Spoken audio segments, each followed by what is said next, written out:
Hi, my name is Seraphine. For 3 years, I rode the bus 3 hours a day. Rain, heat, holidays. No one asked why. No one cared. Then one night, my mom looked me in the eye and said, "Where's the car I put in your name?" And I froze, because I had never seen that car. But my sister had. She'd been driving it, for years, with my name on the paperwork. And my mother. She knew all along. How do you forgive silence that costs you everything? And what do you do when the people who raised you are the ones who bury you quietly?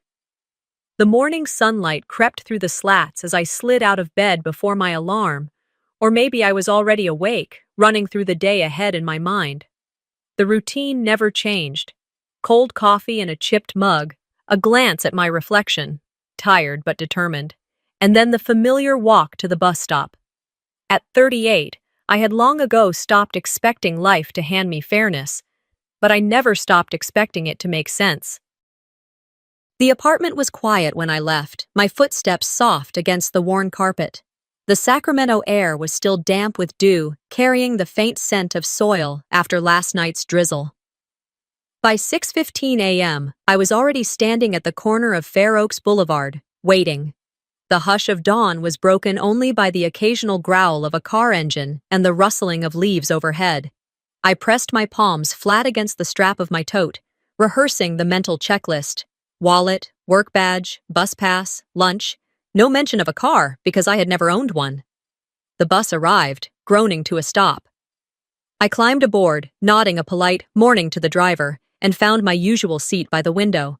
The fabric was frayed from years of passengers, the glass pane fogged at the edges. As the bus lurched forward, I watched the houses slide past, trim lawns, kids' toys scattered across driveways, the faintest scent of jasmine carried in through the vents. People would sometimes say, "You have a car, why ride the bus?" I never answered. It would only sound like a complaint, and I had no appetite for pity.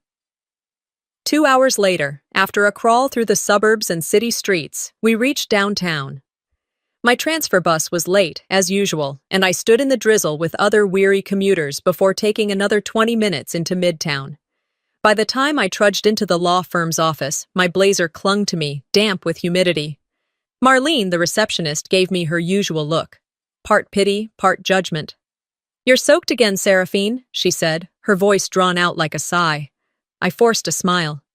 "Yeah, storms earlier." She nodded, unconvinced. Everyone seemed to have theories about me, about why I took the bus, about why I wasn't like them. I avoided mention of the car I'd never driven. Work passed in the familiar blur. Case summaries, filing, answering phones. I did my tasks efficiently, but I never stood out. Invisible enough to be overlooked, visible enough to be pitied. By evening, I retraced the long journey back, 2 buses, a quiet walk home, and dinner alone at the small kitchen table. My life was measured in transit time, in waiting and arriving late, in planning around schedules that never bent for me. That Saturday, however, my routine shifted. At 1 p.m., I walked up the path to Mom's house for lunch. The neighborhood was quiet, mid-century homes shaded by sprawling oaks and maples. Each house looked preserved in time, the kind of place where people kept traditions alive without effort. The door opened before I could knock. Cressida stood there, radiant in a bright dress, her arm extended. Her smile was wide, practiced. "You look beautiful, sis," she said, her voice warm but weighted with expectation. Compliments from her always felt like riddles, generous on the surface, barbed beneath. Inside, the house smelled of baked bread and basil. Amaris, Mom, fluttered about in the kitchen, wearing an apron over soft linen, a picture of maternal calm. I hugged her, inhaling the scent of sage and rosemary. She patted my back, her touch brief, her eyes flicking to Cressida, as though even this gesture had been rehearsed. We gathered at the table, plates passed, glasses filled. The conversation began with small talk, neighborhood news, the success of Mrs. Harper's Roses, Grove High's upcoming fundraiser. But each compliment from Mom to Cressida cut like a paper-thin wound. "Your sister's so organized," she said. "She's doing great at work." I smiled when prompted, laughed at the right moments. but every word lodged itself deep, reminding me of what I wasn't. By 3:30, I stood to help refill the water glasses. The kitchen was warm, the light sharp against the countertops. That was when it happened. "Seraphine," Mom said suddenly, as if the thought had just brushed against her mind. "I never asked. Where is the car I put in your name?" The words were soft, almost casual, but they struck like a bullet. I froze, spatula in hand, the pitcher of water halfway filled. The sound in the room dulled. My body felt detached, as though I were observing from outside myself. "Mom, what do you mean?" I whispered, my throat tightening. Cressida cleared her throat nearby. Mom smiled, too carefully. "I had paperwork done a while back. I thought perhaps it was already handed to you. You moved so often, maybe I never gave it." She sipped water, pretending the moment was ordinary. But it wasn't. The fork slipped from my hand, clattering onto the counter. Mom hesitated, her hand hovering above the knife block. The silence stretched, brittle and sharp. I glanced at Cressida, her fingers twitched at her side, then froze. Our eyes met for a fraction of a second. I caught something there. Shock, yes, but also something else. Relief. I lowered my chin, forcing my voice into something steady. "I have never had a car from you, or anyone, Mom. And I've certainly never driven one you told me was mine." My hands shook, but I swallowed it down. If it was ever meant to be mine, I never got it. Mom's eyes widened, her face caught between confusion and guilt. Cressida's lips parted, but no words came. The kitchen air felt heavy, as if the walls themselves had absorbed the weight of the silence. I let it stretch, let it sting. Then I turned from the counter, away from the blinding brightness of the kitchen, and walked out onto the back porch. Rain had begun falling again, soft sheets across the yard, the scent of wet earth rising. I closed my eyes and let a single drop run down my cheek.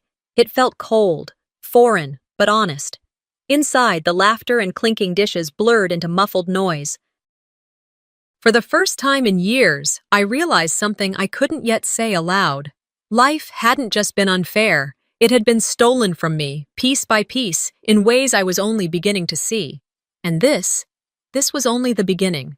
I blinked in the drizzle outside the back porch, letting the cold seep into my bones until it felt like part of me. The air smelled of wet soil and rosemary from Mom's garden. The quiet pressed in, broken only by the patter of raindrops on the patio railing. I wiped rain from my face, though I wasn't sure whether it was water or something else. Then I straightened, drew a breath, and stepped back into the house. Inside, the silence was heavier than any argument. Cressida busied herself with stacking plates. Mom hummed faintly in the kitchen as if pretending nothing had happened. I kept my mouth shut. The rest of the evening slipped by in blurred motions, awkward goodnights, stiff smiles, hugs that felt more like rehearsals than comfort.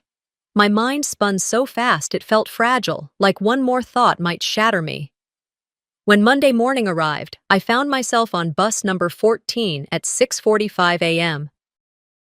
The familiar diesel growl filled the air, and the vehicle bounced along cracked city streets.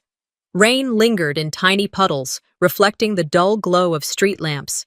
I pressed my forehead against the cool glass of the window, staring at houses and corners I'd memorized years ago. Yet today, everything felt different, like the world was holding back a secret I wasn't supposed to discover. Something gnawed at me. A fragment of memory. A photo from last Christmas. Cressida sitting in a car, her posture angled as though she was guarding something. The way the steering wheel tilted, the faint shine of the dashboard. It nagged at me, a puzzle piece I hadn't dared fit until now. I pulled out my phone, scrolling through old emails as the bus rumbled on. My thumb froze on one from 2 years ago. Subject line, family insurance renewal. I opened it. The message was short. Your contribution has been credited toward our car policy. The premium this year will remain split among 3. 3. My pulse quickened. The body of the email listed only one vehicle, a Toyota Camry with my name attached. Not our family's car, not shared use, just mine.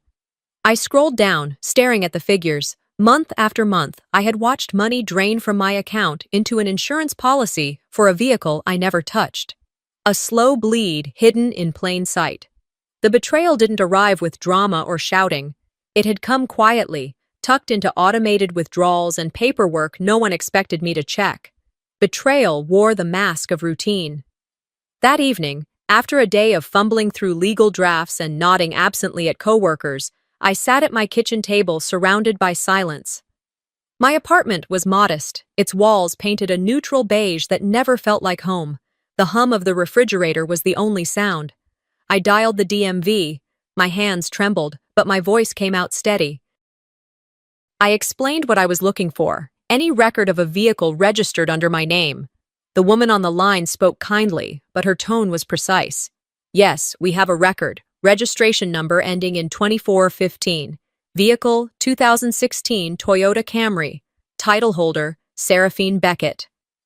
My heart pounded so loud it drowned out the hum of the refrigerator.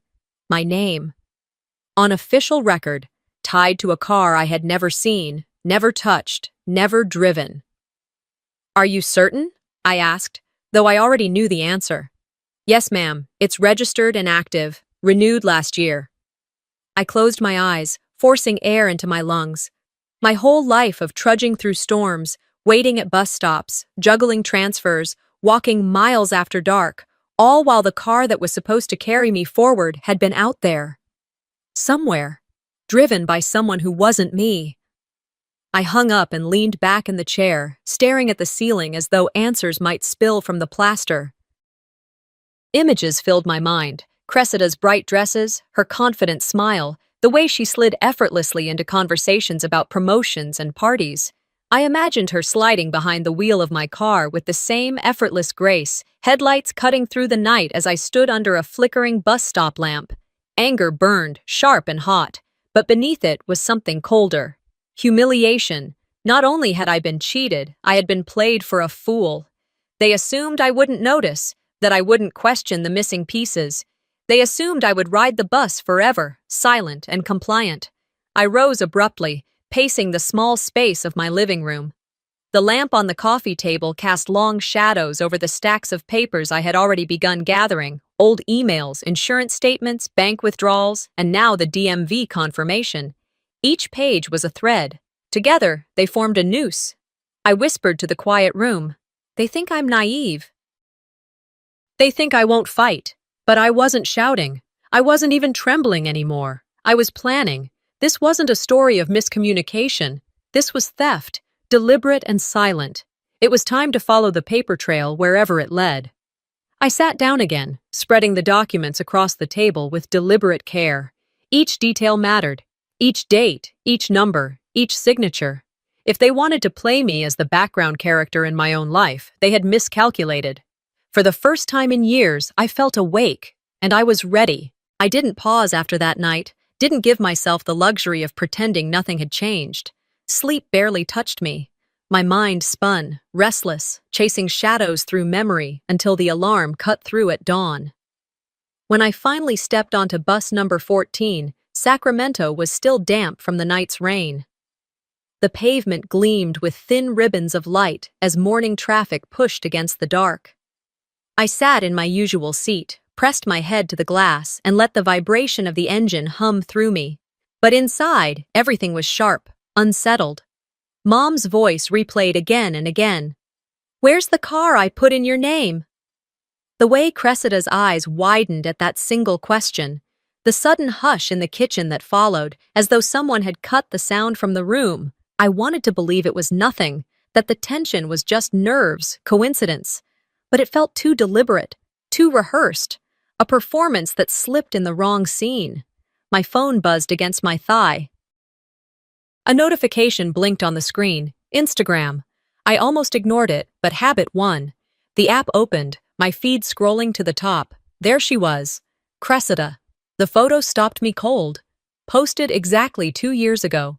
She was leaning against a cherry-red car under harsh white floodlights, her smile wide and gleaming. The caption read, "My freedom finally arrived." The words cut, sharp and bitter, as if she had written them to me directly. I stared at the details, the curve of the fender, too round to forget, the small dent near the rear wheel, barely visible unless you knew it was there. and the faint streak of white paint across the driver's side, like a scar no one else would recognize. But I did. My car. My name on the papers. The comments flooded in beneath the photo, friends congratulating her, praising her taste, telling her she looked amazing. Each one pressed harder against me, burying me under the weight of her lie. I wasn't just erased, I had been replaced. The bus rattled on, filled with voices and movement, but all of it blurred into static. My world narrowed to that photo, to her standing in my place, smiling behind the wheel of my freedom. By noon, I couldn't focus on work. My hands trembled each time I tried to type. During a break between meetings, I stepped into the hall, my phone heavy in my hand. Before I could talk myself out of it, I pressed her number. The ring seemed endless. My throat tightened with every second. Finally, her voice came, warm on the surface but with a faint edge underneath. "Hey, what's up?" I tried for casual. Failed. "Just checking in. I saw that photo on your page. Beautiful car." My words wobbled, unsteady. Then I asked, almost choking on it, "Which one?" She laughed. Too quickly, too practiced. "Oh, that old thing. My lease just came through. It's nothing special." Her tone was clipped, rehearsed, as though she'd practiced the excuse. My chest tightened. "Lease," I repeated, low. "You haven't even seen it, have you?" she asked, her voice suddenly sharper. "No," I admitted, because it was true. "I never have." For a heartbeat, there was silence. A silence that told me more than any confession could. Then she spoke again, her tone cool, bitter. "It's just a car. Anyone can drive it. You weren't even using it. What's yours is family's, right?" The words landed like a punch, so casual, as though theft could be smoothed into generosity with the right phrasing. "What's yours is family's." She said it like scripture, a truth beyond argument. But all I heard was possession. All I felt was the rope tightening around my chest. I hung up. No goodbye, no pretense. Just silence. I walked out of the office as soon as I could, feet carrying me without direction until I reached my apartment balcony. The sun had already dipped low, casting long shadows across the streets below. Neon signs flickered awake, traffic lights changed in endless cycles, and the city seemed to pulse with life while I stood frozen in the wind. I leaned against the railing, staring down at the blur of headlights, my thoughts spiraling. It wasn't just about a missing car. It wasn't about misunderstanding or misfortune. It was about trust hollowed out and replaced with entitlement. My gift, my name, my independence, rebranded as hers, as though I had never mattered at all. The ache in my chest swelled into anger, sharp enough to burn. Every memory of Cressida, her laughter, her teasing, her endless confidence, rearranged itself under this new truth. The sister I thought I knew was someone else entirely, someone who could smile in the glow of stolen headlights and call it freedom. I gripped the cold railing, whispered into the dusk where no one could hear me. "I will have my truth." The city carried on beneath me, indifferent. But something inside me shifted, locked into place. This was no longer about family or fairness. This was about survival, about reclaiming what was mine before the lies wrote me out of my own story. And as the night wind pressed harder against me, I realized the game had only just begun. I woke that Sunday morning with my throat tight and my heart strangely hollow, as if the night had wrung me out and left me paper thin. The alarm buzzed at 7, and I lay there listening to the low hum of traffic outside my window, waiting for my courage to catch up with me. The decision I'd made the night before pressed on my chest. Today, I would speak. No more swallowing silence, no more rehearsing speeches, only in my head. The hours blurred together. I took the bus downtown for a quick errand, bought myself a breakfast sandwich I barely touched, and stared at the newspaper headlines without reading them. When I returned home, the car, not mine, but supposedly mine, sat in the driveway where it always sat, unused and mute, like an artifact of some alternate life. It gleamed faintly under the heavy gray sky, mocking me. For months I had avoided it, as though touching it might expose me as an imposter in my own story. By noon, clouds had thickened until the whole city seemed trapped beneath a woolen blanket. My apartment smelled of damp laundry. I locked the door behind me and slid into the driver's seat of the car that was supposed to belong to me, feeling like I was trespassing. My hands hesitated on the wheel, fingers cold despite the heater. Then I turned the key. The engine growled awake, and with it something inside me shifted, hesitant but undeniable. Mom's house came into view as the drizzle softened into mist. The yard smelled of wet earth and basil, and the porch light glowed even though it was midday. Inside, the chatter of voices spilled through the doorway, plates clinking, forks scraping, laughter darting like sparrows. Cressida stood near the dining room archway, radiant in a pale sweater, charming a neighbor with some small anecdote. Her laughter rang bright, practiced, while her eyes flicked toward me, smiling on the surface, but carrying a chill that cut deeper than words. Mom crossed the room in an instant, arms wrapping around me in an effusive hug. "I'm so glad you made it," she said brightly, as though absence had never been an issue, as though I hadn't been carrying around months of silence like a stone. The dining table was laid out like a magazine spread. Silverware gleamed in tidy symmetry, plates patterned with tiny vines, and at the center, a simple vase of basil from Mom's garden. The conversation swirled around me, neighbors talking about soccer tournaments, gardening tricks, the best local hardware store. I nodded at the right moments, but every shared glance between Mom and Cressida pricked like a needle, reminding me of lines I had long accepted but never named. Halfway through the meal, with the air heavy and my pulse loud in my ears, I set down my fork. My hand trembled, but my voice came out steady. "Mom, about that car. What happened to the one you said you put in my name?" The room stilled. Glasses froze midway to lips. A neighbor's child dropped a spoon with a sharp clatter. Cressida's smile faltered, like glass cracking. Mom's eyes fluttered, then darted away, as if searching for a script that wasn't there. Her throat tightened visibly before she spoke. "I'm sorry, Seraphine. That was something I arranged. I thought the paperwork was handled." Her voice wavered at the edges. "I never wanted drama." The words buzzed in my skull. I placed both hands flat against the table, steadying myself. "Mom, I've been riding buses through storms, missing hours of my life, walking home soaked to the skin, while a car sat somewhere unused, and you let me." For one flicker of a second, guilt swam across her face. Then she shook her head and smiled as though smoothing wrinkles from a sheet. "Let's not dwell on the past. You're strong, capable. You don't need a car." Cressida leaned in with perfect ease, seizing the silence. "Honestly, Seraphine's always been independent, taking buses, biking. She's used to it, right?"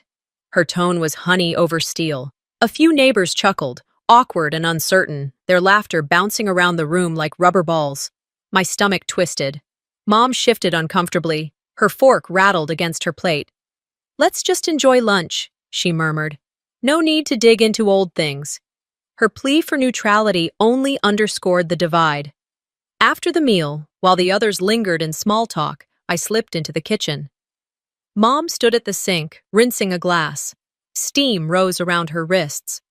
Her shoulders curved inward, fragile, yet unyielding. "Why didn't you tell me?" My voice cracked, despite my effort to keep it steady. "Why didn't you defend me when they took the car?" She froze, back turned, glass still in hand. "I didn't want chaos," she whispered. "I thought it would hurt you more." The faucet dripped steadily, each drop a hollow echo. I stepped closer, the weight of years pressing down. "You watched me struggle day after day. You watched me fight storms and exhaustion, and you said nothing." Her shoulders stiffened further. She exhaled sharply, but words failed her. Silence spread like fog, filling every corner of the kitchen until I couldn't breathe. I couldn't stay. I left without looking back. Outside, the air was sharp, the sky a bruised gray that promised more rain. My chest ached, but somewhere deep beneath the ache, something else rooted itself. Resolve. I slid into the car, shut the door, and let the silence enclose me.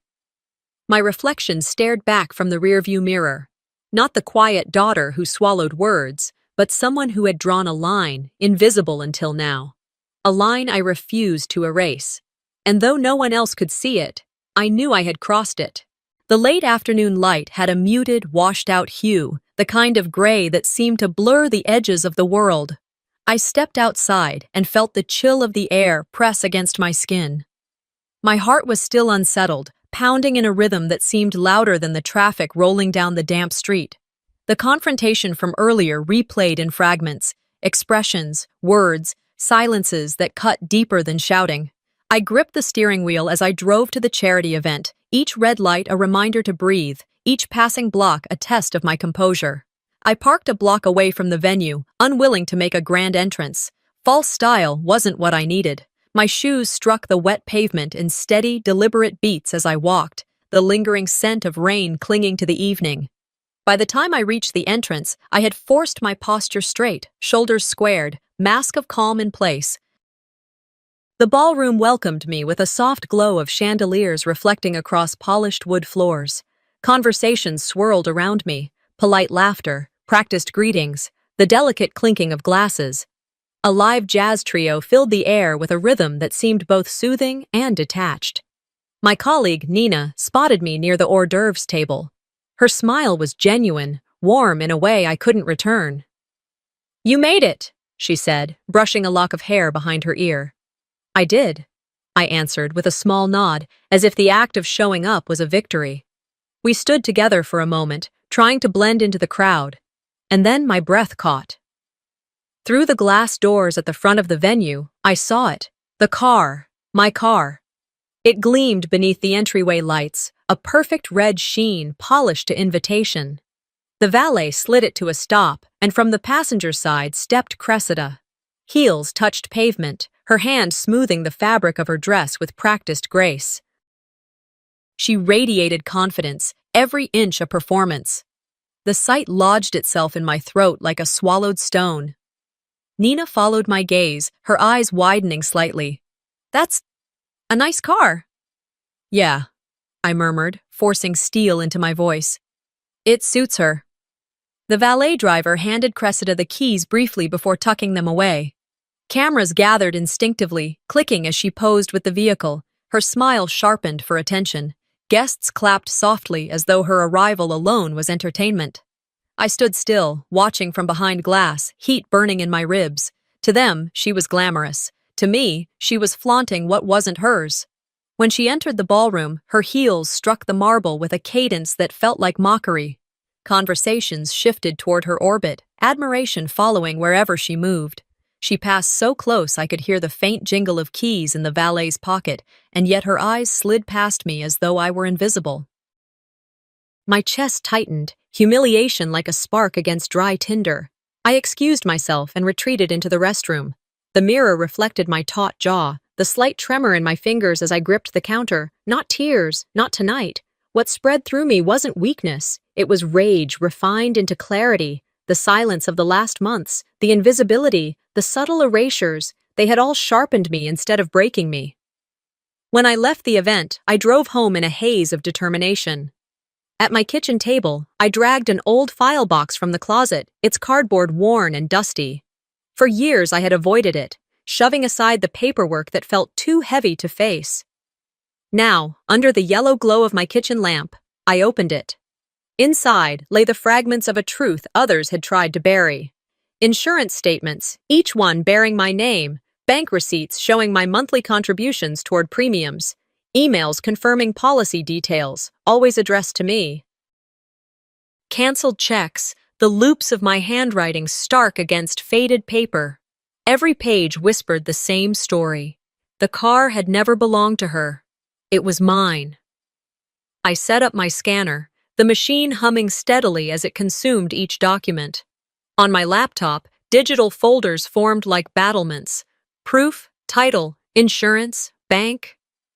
I checked metadata, noticing altered timestamps, modifications that suggested someone had tried to erase my trail. But here it was, intact enough to piece together. With care, I saved backups, encrypted copies, and even printed duplicates. Evidence became my armor, each page a weapon sharper than words. Later that evening, I met Vera at a small cafe tucked in East Sacramento. The rain had returned, tapping against the windows, turning the world outside into streaks of silver. Inside, the air was warm with the smell of coffee and tea. She sat across from me, her expression calm, eyes steady. I told her everything. My voice was low, deliberate, recounting what I'd uncovered. She listened without interruption, only nodding, as though every word confirmed what she already suspected. "They think you're still quiet," Vera said softly, sliding her teacup aside. "They don't know what's coming."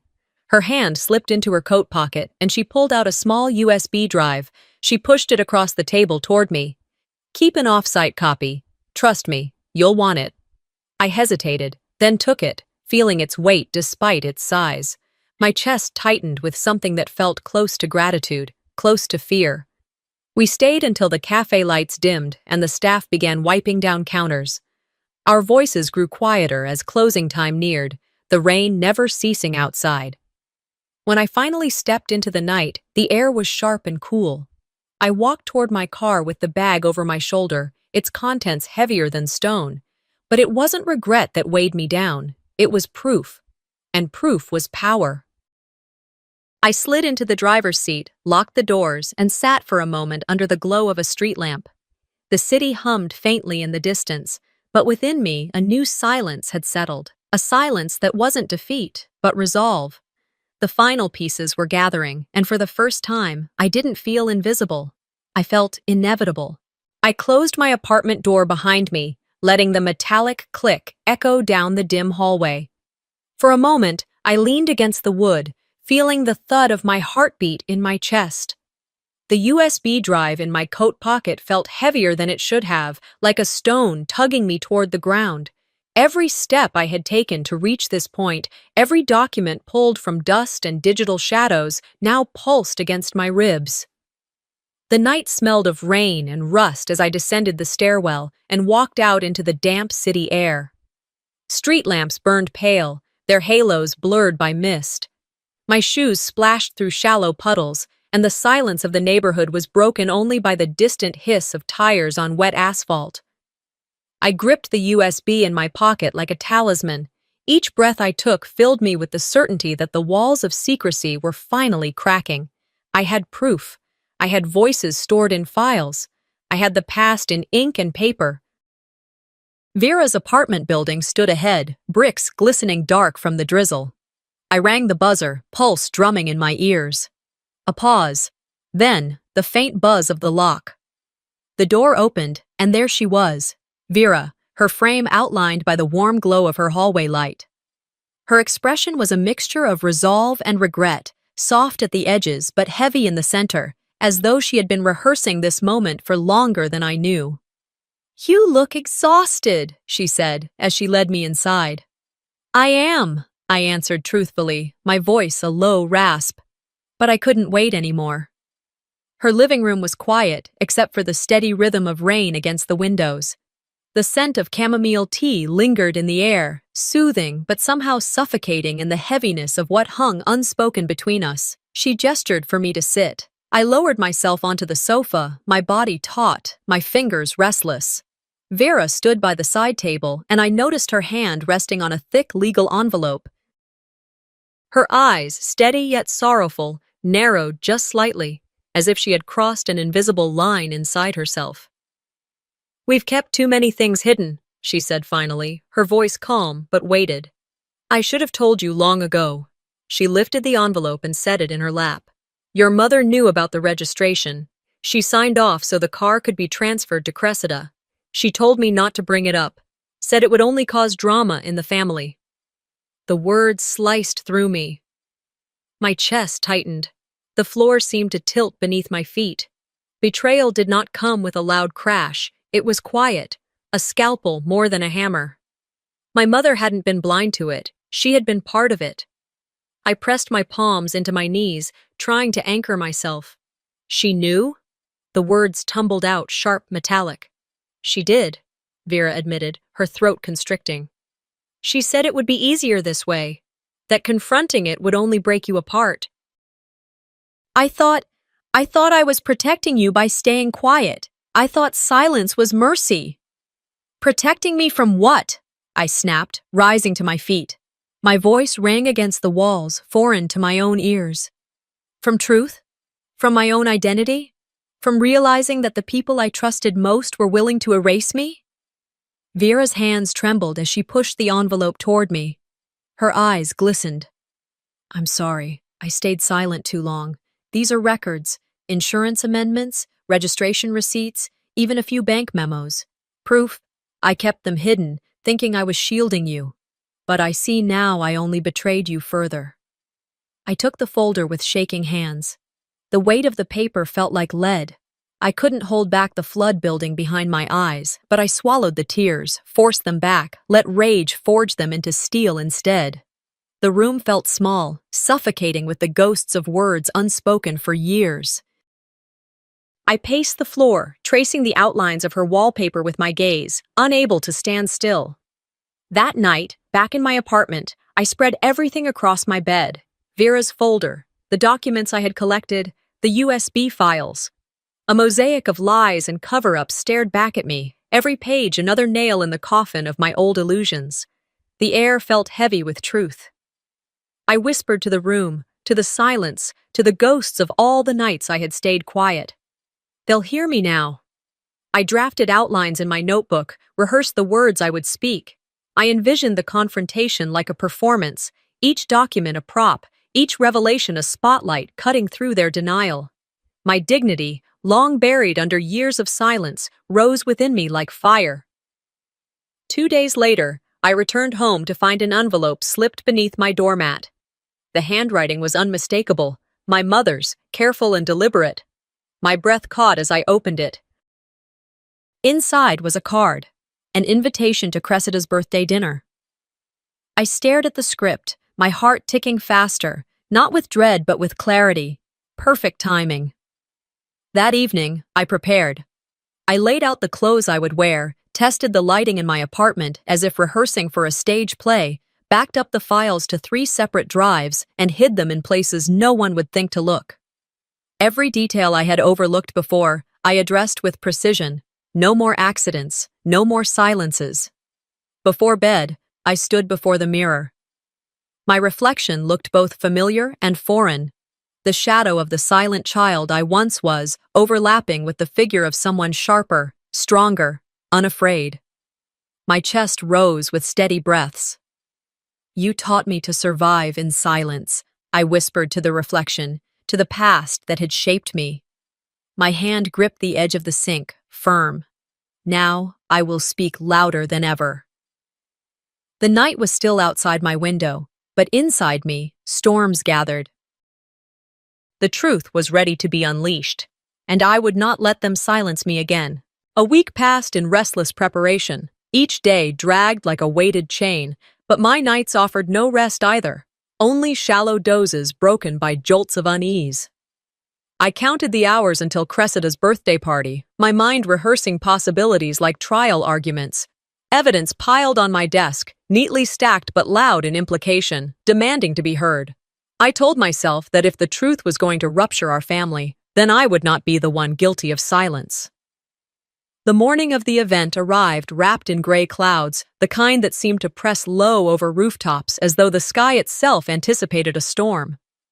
I stood in front of the mirror, hands trembling slightly as I zipped up the red sheath dress. Bold, unmissable, there would be no shrinking into corners tonight. My reflection stared back, steadier than I felt, hair smoothed into glossy control.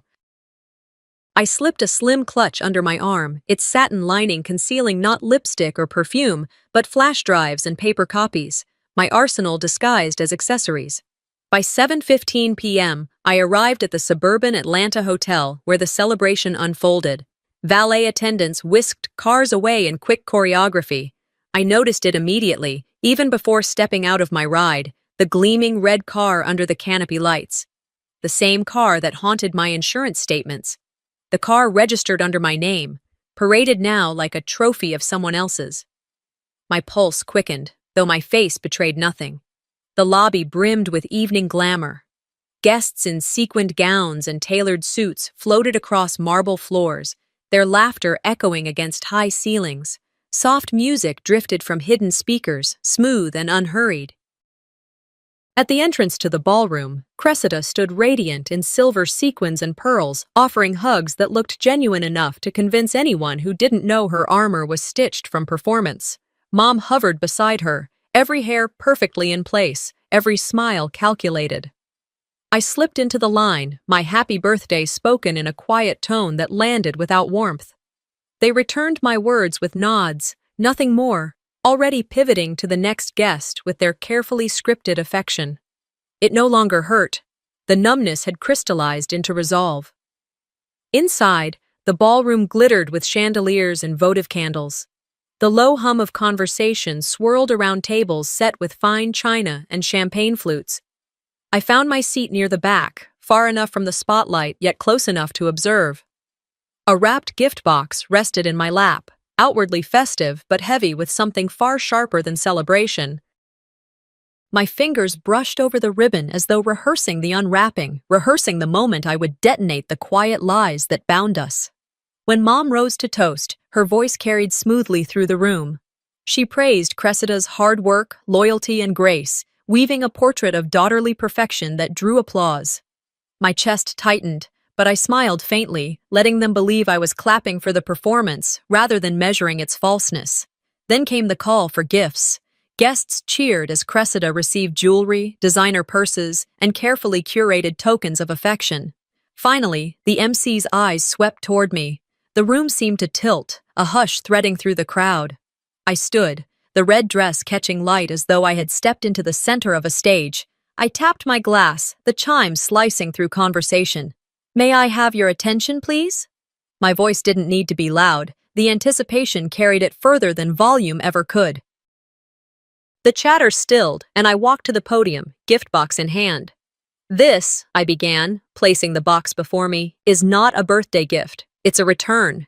I peeled away the ribbon with deliberate calm, paper rustling in the quiet. Inside lay not perfume, not jewelry, but keys resting atop a folder thick with documents. Gasps scattered across the tables. I lifted the keys, their metallic jingle louder than it should have been. "These," I said, passing them to Mom, "are yours again." Then I opened the folder. The original car title, my name clear as day, insurance records, notarized declarations, bank statements. Each page turned was a blade. The audience leaned forward, eyes darting between paper and faces. Cressida's practiced smile faltered, eyes widening with panic. Mom's lips parted soundlessly, her composure cracking under the weight of proof. "I trusted my family with silence," I said, my voice steady despite the pounding in my chest. "For years, I paid for insurance I never used. I endured rainstorms, long bus rides, days without dignity, while you all lived comfortably on my name. You didn't just take a car, you erased my place in this family."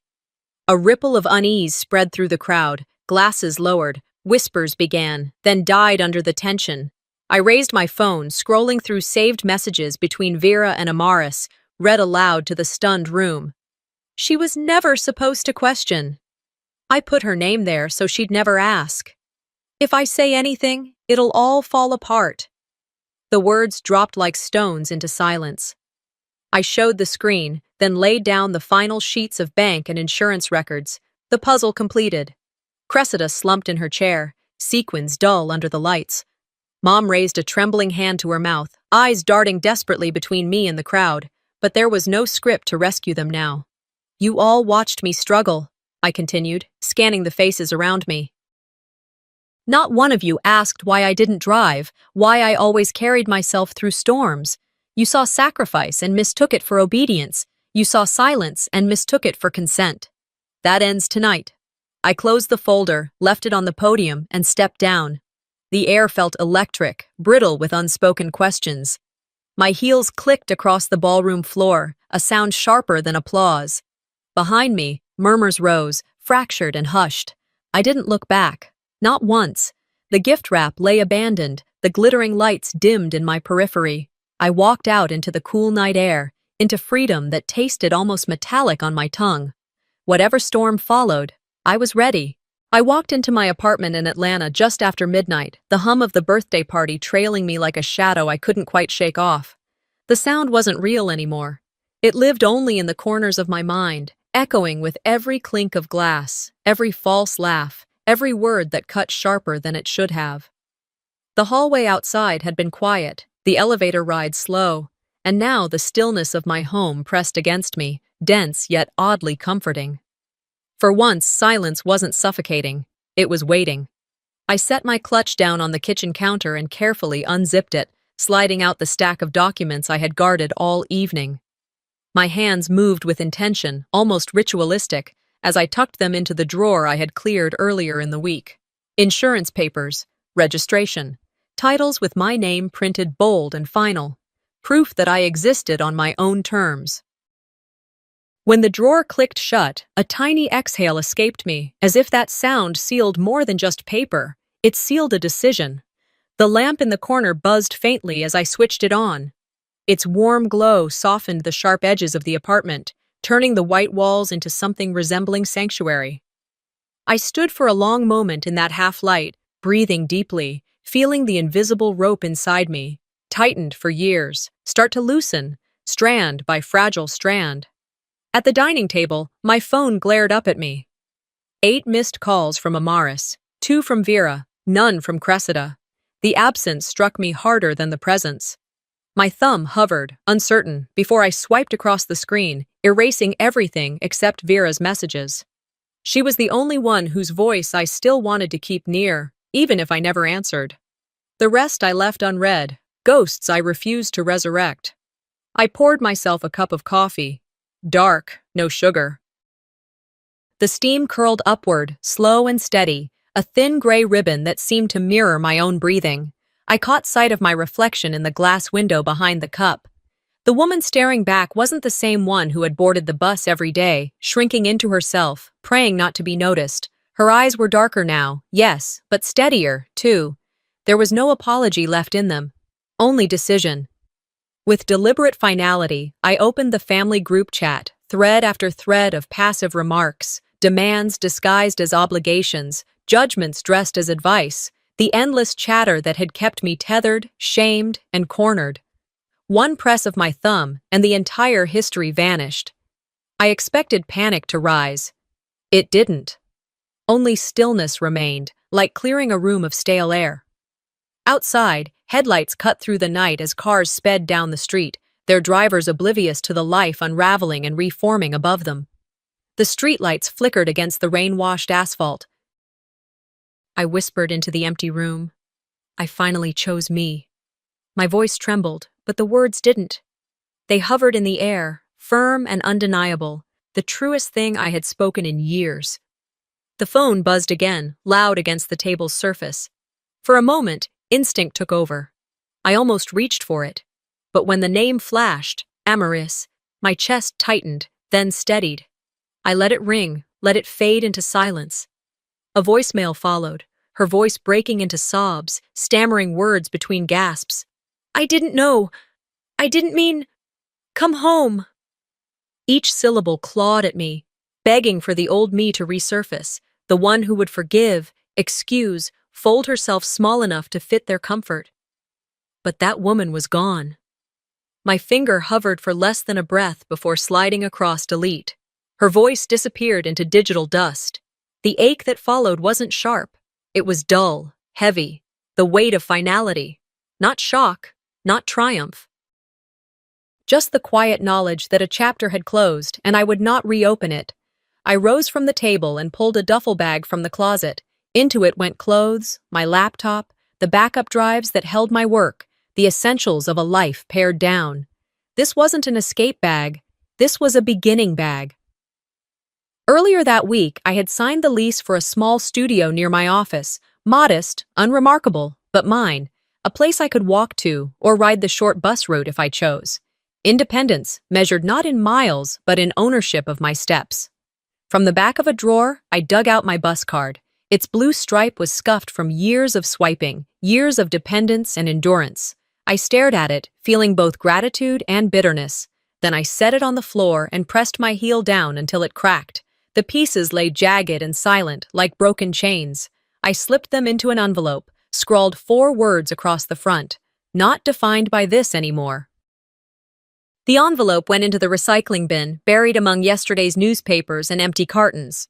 In the garage, the car waited, officially mine now, documents filed and finalized. I traced my fingers along the doorframe, cool under the dim light. No dents that weren't already known, no scuffs that weren't already mine. It wasn't just a vehicle, it was proof of survival, of reclamation. I leaned my forehead against the metal, eyes closing. The years of silence, of swallowing words, of shrinking smaller and smaller until I almost disappeared. All of it slid off my shoulders in that moment. Not gone, not erased, but no longer controlling me. I didn't slam the car door. I didn't need to. I simply turned and walked back toward the apartment, my pulse steady with something I hadn't felt in years. Anticipation. Back inside, I typed a single message to Vera. "I hope one day you understand, but I can't carry this anymore." My thumb hovered over send, then pressed. The screen locked with a soft click. I didn't wait for her reply. I didn't even want one. I stood at the window, arms crossed, watching the city flicker and breathe. Neon lights blinked, casting reflections that shimmered like restless water. On the horizon, clouds gathered, promising rain. For the first time, silence filled the room without crushing me. It expanded instead, offering space, offering possibility. Not freedom without scars, but freedom all the same. I closed my eyes, breathing slow, steady. Tonight I would sleep, not as someone waiting for permission, not as someone caught in the crossfire of family demands. I would sleep as someone who had chosen, someone who had reclaimed dignity, piece by piece, and when morning came, I would rise in a life I had built, quiet, imperfect, but undeniably my own. Morning light crept through the thin curtains, pale and steady as August. It didn't blaze, it didn't shout, it simply arrived, like a soft reminder that the world still moved forward, whether or not I did. I blinked against the glow and sat up slowly, realizing my heart was quiet in my chest. No racing pulse, no shallow breath, just steady calm. It had been nearly a month since I walked away from the birthday gala, walked away from applause, murmurs, and half-spoken secrets that had once controlled the rhythm of my life. The silence of my apartment stretched out around me, not empty, but full. It was mine now, my own silence, chosen and kept. I rose, stretching out the stiffness in my shoulders, and padded barefoot across the cool floor. My apartment was small, but every corner carried the relief of self-ownership. There were no ghostly echoes of judgment here, no corners shadowed by comparison. I brewed coffee in the kitchen, and the gurgling machine filled the dim air with steam and warmth. The scent rose up like a ritual, grounding me. Outside my window, my car stood parked neatly in its space. Not a trophy anymore, not leverage, not a bargaining chip in the endless, unspoken economy of family favors. It was simply a car, registered fully in my name, legally mine, practically useful. I caught sight of its reflection against the glass and felt a subtle thread of pride. It wasn't the car itself, it was what it symbolized: ownership, autonomy, the breaking of chains. On the counter lay a folder with my new job title printed cleanly on official paper. At the firm, colleagues had started nodding at me with something new in their eyes. Not pity, not polite tolerance, but respect. Real respect. Earned and steady. I held on to that small but undeniable victory as I poured my coffee. I sipped in silence, watching the leaves outside drift down from the trees. Autumn was arriving, and with it came air that smelled like renewal. For the first time in years, I felt aligned with the season. Change was not an enemy, it was a companion. Later that morning, I clicked through an online portal and confirmed my therapy appointment for that afternoon. My hand hovered over the mouse for a long second before pressing submit. For years, I had avoided that step, convincing myself that I could think my way out of pain, that if I just kept moving, kept enduring, I'd outrun the bruises inside me. But words had never fully reached the hollow places. Now, finally, I admitted to myself that healing needed more than silence. It needed help. By midday, my phone was still quiet. Amaris hadn't called. Vera had sent only a single cautious text. Thinking of you. Short, tentative, like a pebble tossed into a well. I read it twice, then let it rest unanswered, not out of malice, but because I had nothing left to give to half-hearted bridges. Cressida, as always, lived online. Her social media glowed with cheerful snapshots, brunches, weekend hikes, gleaming smiles under filters, memories dressed up in polish, as though the fractures behind them didn't exist. But I knew better. I had unfollowed her weeks ago, freeing myself from the sting of curated illusions. Rumors already swirled in quiet corners: legal trouble, deception, family in pieces. She performed disinterest, but I had seen the truth in her eyes enough times to know. The fractures were deep, and no filter could hide them forever. The hours passed. Afternoon waned. Then, just as the light began to fade through the blinds, a letter arrived. I turned it over in my hands, breath catching at the familiar handwriting. My mother's. The loops were careful, shaky, aged. My fingers felt suddenly heavy as I tore the envelope open and unfolded 3 pages. Regrets, excuses, confessions. The paper was dense with her voice, apologies tangled in explanations, love knotted with fear. She wrote of motives, of confusion, of how hard it had been to balance loyalty with survival. She ended one page with, "Maybe you were right to walk away." The words blurred as I stared at them. For years, I had dreamed of this moment, of recognition, of reconciliation, of being seen. I had thought it would fill me, that it would pour balm into the wounds. Yet holding the letter in my hands, I felt neither warmth nor relief. Only quiet distance, a canyon too wide to bridge with shaky ink. I folded the pages carefully, then set them down on the desk. My fingers trembled, not with anger, but with the strangeness of indifference. The letter was full of everything she had wanted to say, but it had come too late. As dusk began to lower itself across the sky, I drove out to the lake just beyond town. It was the place my grandmother had loved, the place we'd once spread blankets and eaten sandwiches as children. The smell of moss and water drifted on the cool air as I parked and walked down to the shore. Redwood trees rose tall, silent witnesses to all the small human dramas played beneath them. I sat on a bench and opened the letter one last time. I read the final line slowly, carefully, as though it might change on the second pass. Then I pulled a lighter from my pocket. With steady hands, I touched flame to paper. The fire caught instantly, bright and sharp. The edges curled inward, blackened, folded into themselves. Words flickered into illegibility. The pages turned to ash, fragment by fragment, until nothing remained but embers drifting skyward. "They don't get to write the ending," I whispered. The smoke rose, carrying pieces of the past into the fading sky. The lake shimmered with reflected light. I closed my eyes, letting the scent of burning paper fade into breeze and silence. When I returned home that evening, I placed a small frame on my desk. Inside it was a photo of me as a child, smiling wide, caught mid-laugh. Beneath it, I stuck a yellow note with simple words, "You matter. Always did." I sat back in my chair, staring at the photo until my chest tightened. Not with pain, but with something softer, steadier. Acceptance. I no longer needed their applause, their passion, their impossible validation. I had myself. Night fell. Through the window, my apartment glowed warmly against the darkened sky. I breathed deep, the weight lifting piece by piece. The road ahead was uncertain, the wounds still ached in quiet hours.